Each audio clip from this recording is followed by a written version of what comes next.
What still stuns fans, decades later, is this. Gunsmoke created one of the most emotionally powerful screen pairings in TV history, and then quietly refused to give us the ending everyone was waiting for. Not a wedding, not a kiss, not even a clear confession.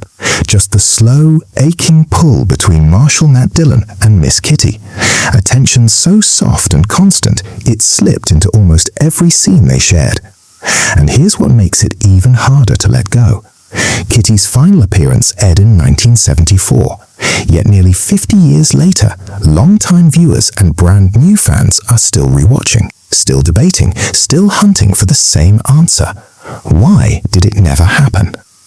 The real twist is that the explanation doesn't come from a producer, a writer, or a studio executive. It comes from the man who lived inside that badge and gun for 2 decades, James Arness. And once you hear his side, the story becomes far more personal than anyone ever expected. So instead of guessing, let's rewind to where it all truly began. Long before cameras ever captured dusty streets and gunfights in Dodge City, the story of Gunsmoke first gripped audiences as a radio drama in 1952.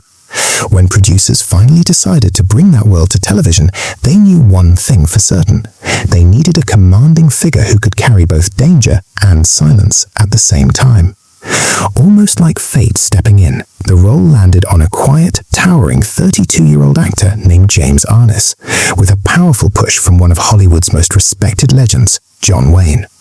But what most fans never hear about is how close Arness came to never becoming Matt Dillon at all. He didn't walk into the role uncontested. He beat out several serious contenders, including William Conrad, the very man whose voice had already defined Marshal Dillon on the radio. For the studio, it was a gamble, a huge one. At 6'7", Arness physically looked like the lawman audiences could believe in, but what truly gave Matt Dillon his emotional weight came from somewhere far deeper, his real-life experience as a World War II veteran shaped by loss, pain, and survival. That history quietly surfaced every time the Marshal was broken down, wounded, poisoned, or pushed to his limit. The suffering never felt staged because it wasn't just performance, it was memory, discipline, and restraint. In many ways, the role didn't transform James Arness, it simply revealed him. Throughout the series, Matt Dillon faced danger almost every week, but what made the performance unforgettable was how calm it always felt. He didn't rush into violence, he stepped into it. One crew member who worked closely with him on several Gunsmoke television films once pointed out how effortlessly Arness could move from quiet off-camera stillness into full-force action the moment a scene called for it. And that same quiet control, the same emotional restraint, is exactly what shaped Matt Dillon's unspoken bond with Miss Kitty. No speeches, no dramatic embraces, just presence. Just loyalty. Just 2 people standing close to something they never allowed themselves to touch. In the end, that silence is what turned a simple Western into an emotional legend, and why the love story that never happened is the one fans still can't forget.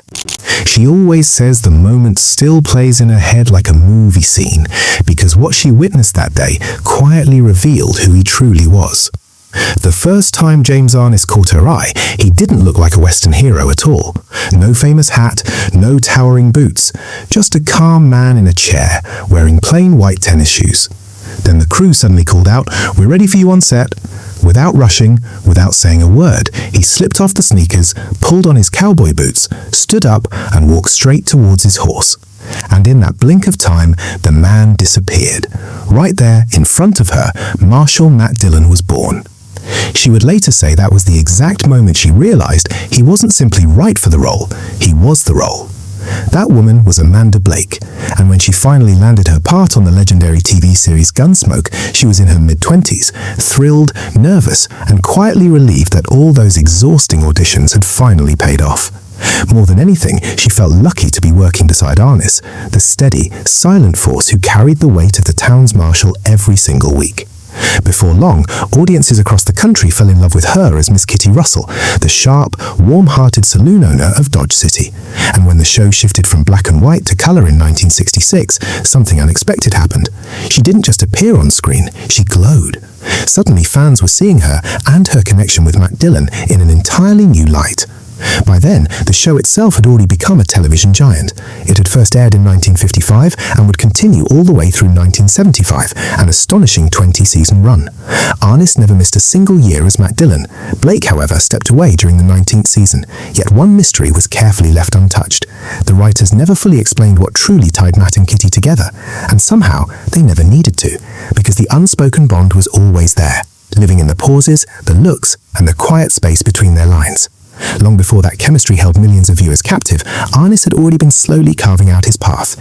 He was born on May 26, 1923 in Minneapolis and began his professional life not in front of a camera, but behind a microphone, working as a radio announcer in 1945. After moving to Los Angeles, Hollywood started to notice him. His first real breakthrough came in 1947, when he appeared alongside Loretta Young in The Farmer's Daughter. Western roles soon followed. But it was his chilling performance in the 1951 science fiction classic, The Thing from Another World, that truly pushed his career forward. Not long after that, he signed with Bat Jack Productions, the studio founded by John Wayne. During his 3-year run there, Arness appeared in 4 films with Wayne. More importantly, he earned something far rarer than good reviews. He earned Wayne's trust. And in 1955, that quiet professional bond changed everything. Because it was John Wayne himself who stepped in and helped secure the role no one else could quite fill. And just like that, James Arness became Marshal Matt Dillon, and television history was sealed forever. What if I told you one quiet decision made behind closed doors at CBS almost rewrote television history before Gunsmoke ever fired its first shot? Long before the cameras rolled, the network secretly aimed high. Their dream lead wasn't a TV actor at all, it was John Wayne. But instead of taking the role, Wayne did something no one expected. He stepped aside and personally pointed them to James Arness. Arness didn't walk in as a guaranteed choice. He had to fight through more than 20 auditions, including one from Raymond Burr, before the badge finally landed in his hands. And even then, he wasn't sure television was the right path for him. That single, uncertain yes became a 20-year legacy on Gunsmoke. 3 Emmy nominations, a record-breaking run, and a final curtain call when the series ended in 1975. The story didn't end there. Years later, Arness returned to the world that made him a legend, reuniting with the franchise for 4 television movies, including the quiet farewell of Gunsmoke: The Long Ride. And instead of easing into retirement, he kept riding straight back into frontier drama, headlining the sweeping miniseries How the West Was Won, still praised by fans as one of the strongest Western epics of its time. When he finally left the Old West behind, his last regular role came in the gritty police drama McLean's Law, quietly closing the final chapter of his screen career. But here's the part most fans never hear. Before Hollywood ever learned his name, Arness had already faced something far more real than any television gunfight, as a soldier in the United States Army. He had once dreamed of becoming a Navy fighter pilot, only to be turned away for one surprising reason: he was simply too tall. That same height later put him at the front of a landing craft during the assault at the Anzio beachhead on January 22, 1944, when he was ordered to step out first to test the depth of the water. Just 10 days later, in the darkness of a vineyard, a sudden burst of enemy fire changed his life forever. He was badly wounded and sent home, where months of surgery and recovery followed. When his service officially ended with an honorable discharge on January 29, 1945, the war was behind him, but a completely new future was waiting. He enrolled at Beloit College, took a small job as a radio announcer, and without realizing it, quietly began the long, unlikely road that would turn James Arness into one of television's most enduring legends.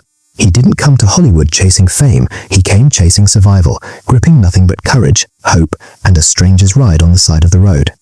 Hitchhiking into the film capital in search of tiny acting jobs, James Arness had no idea his entire future would change the moment he crossed paths with John Wayne. That single friendship quietly rewrote his life. When the role of Marshal Matt Dillon suddenly opened up, Wayne gave Arness one simple push, and that quiet nudge turned into history. Almost overnight, Arness became a household name as the steady, fearless lawman of Gunsmoke, a man remembered not only for enforcing the law as Mac Dillon, but for leading with fairness, empathy, and calm strength. And standing right beside that strength was Kitty. On screen, Miss Kitty Russell became the heart of a hard and dangerous world, not through loud drama or empty glamour, but through warmth, quiet love, and emotional balance. Off-screen, the woman who brought her to life, Amanda Blake, carried that same gentle fire. Beyond the cameras, she poured herself into her work and into a lifelong mission to rescue dogs and cats. But long before the world ever called her Kitty, she had a very different name. She was born Beverly Louise Neal in Buffalo on February 20th, 1929, the only child of Jesse and Louise Neal, and she proudly carried both English and Scottish roots. Her family history even traced back to Kate Barry, remembered for helping warn Patriot forces during the American Revolution. But Beverly's real battle would be for a dream. During high school, her family relocated to Claremont, where she finished her studies and later enrolled at Pomona College. It was there, inside small community theatre productions, that the stage quietly took over her life, and once it captured her heart, there was no turning back. By the 1940s, she made a bold and frightening choice to chase acting full-time. No safety net, no guarantees, only determination. She performed in summer stock productions across New England, worked theatre and radio jobs back in Buffalo, and even took a position as a telephone operator, doing whatever it took to keep her dream alive one more day. Then, at last, persistence broke through. She was noticed by Metro-Goldwyn-Mayer, and Hollywood finally opened its doors. The studio boldly promoted her as the next Greer Garson, one of the biggest box office stars of the era. And with that new future came a new name. Beverly Neal officially became Amanda Blake. Her career began gaining real momentum after her appearance in Stars in My Crown, followed by more than a dozen film and television roles throughout the early 1950s. But the role that would define her life arrived in 1955. The moment she stepped into the shoes of Miss Kitty Russell, the owner of the Long Branch Saloon in Dodge City. And standing just across the set from her was Arness. Together, Amanda Blake and James Arness quietly built one of television's most unforgettable partnerships, shaping a Western series that would run for 19 remarkable years and live on as one of the most beloved shows in television history, long after the cameras finally stopped rolling. Long after the cameras fell silent, Amanda Blake admitted something few fans ever guessed. Life on the set of Gunsmoke felt less like a job and more like coming home. After her first divorce in 1956, she didn't rush away when filming ended. She lingered on her days off, drawn not by scripts or spotlights, but by something far rarer, a real sense of family she hadn't had anywhere else. Even as her movie career slowed between 1955 and 1974, Amanda's face never disappeared from television.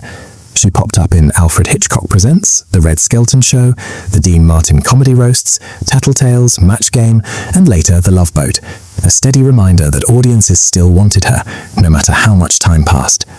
But her personal life, that was far messier than anything viewers saw on screen. In 1964, she married Jason Seymour Day, a union that quietly ended 3 years later. That very same year, she married again, this time Frank Gilbert, and stayed with him until 1982, finally closing one long chapter of her life. On TV, though, her love story was simple, or at least it seemed that way. Miss Kitty Russell and Matt Dillon were warm, easy to love, and instantly believable as a pair. Fans naturally assumed a romance must be brewing, and they weren't entirely wrong. That spark, it was real, carefully crafted by writers and actors alike. So what made it so complicated? Miss Kitty broke every rule you'd expect from a 1950s woman on television. Bold outfits, sharp advice, pouring drinks for rough cowboys and listening to their confessions. Comfort, fun, danger. She offered it all. Behind the bar, she wasn't just serving drinks. She ran a business, hired and fired staff, and even kept a hidden stash of shotguns. And in the middle of all that chaos, something undeniable bloomed between Kitty and Matt. But there were no public kisses, no sweeping confessions, no dramatic finales. That quiet tension wasn't an accident. Writers deliberately chose unspoken feelings over overt romance, knowing subtle chemistry would grip audiences far longer than any open love scene. James Arness's Matt Dillon was steady, strong, and dependable, the law personified. But even with all that gravitas, he wasn't the perfect husband on paper.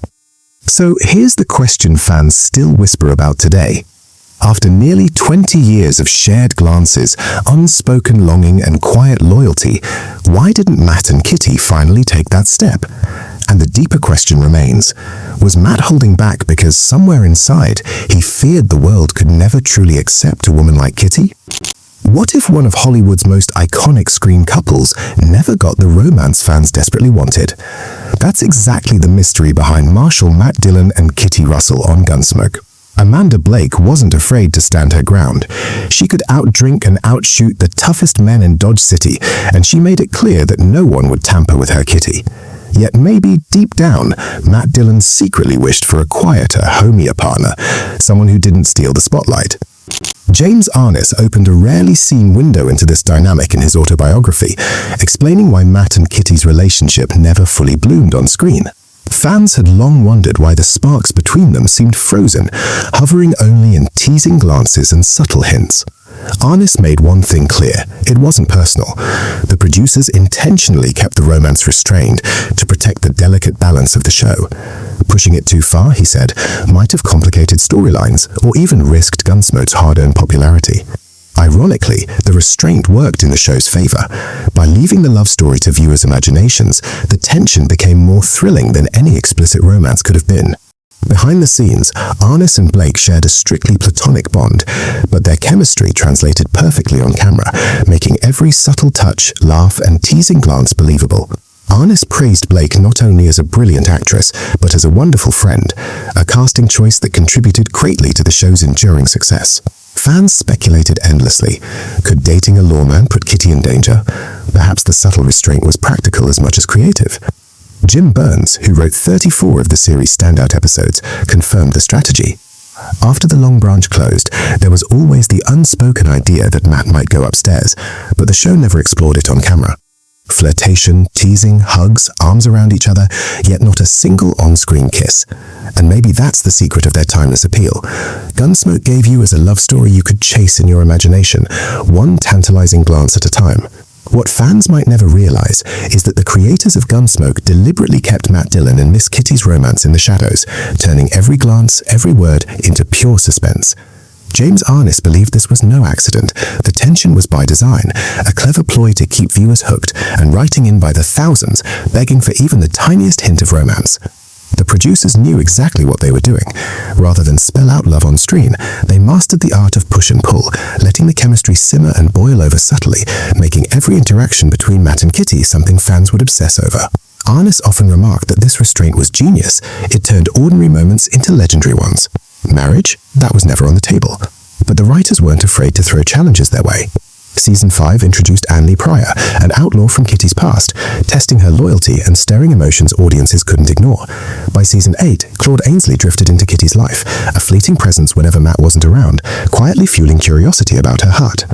Season 9's Cotter's Girl put Matt in the unexpected throes of affection from orphan Mariette Harley, blending humor with tension that kept viewers on the edge of their seats. Then, in Season 12, Anne Francis returned as Sarah, a love from Matt's past running a criminal way station, reigniting questions about whether Matt's heart could ever truly settle. By Season 15's The Badge, Kitty watched Matt get shot for the 11th time and finally reached her breaking point. She sold the Long Branch, moved to another town, and partnered with Beverly Garland, leaving fans anxiously wondering if distance had finally torn them apart. In 1973, a shocking twist arrived when Michael Learned, famous for the Waltons, appeared as a love interest for Matt.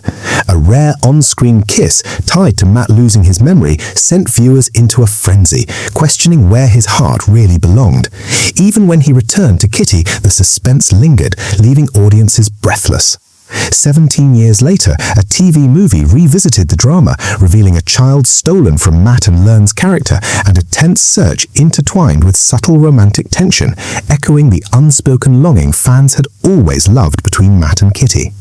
Later seasons piled on more suspense.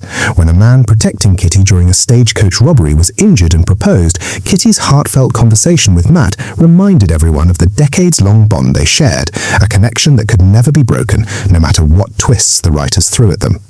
Fans often wonder what might have happened if Matt Dillon and Miss Kitty had ever crossed the line from friendship to romance. While the chemistry was undeniable, Matt ultimately left the choice entirely in Kitty's hands, respecting the boundaries their world imposed. Yet behind the scenes, the 1979 season quietly marked a turning point, Amanda Blake's final bow as Miss Kitty.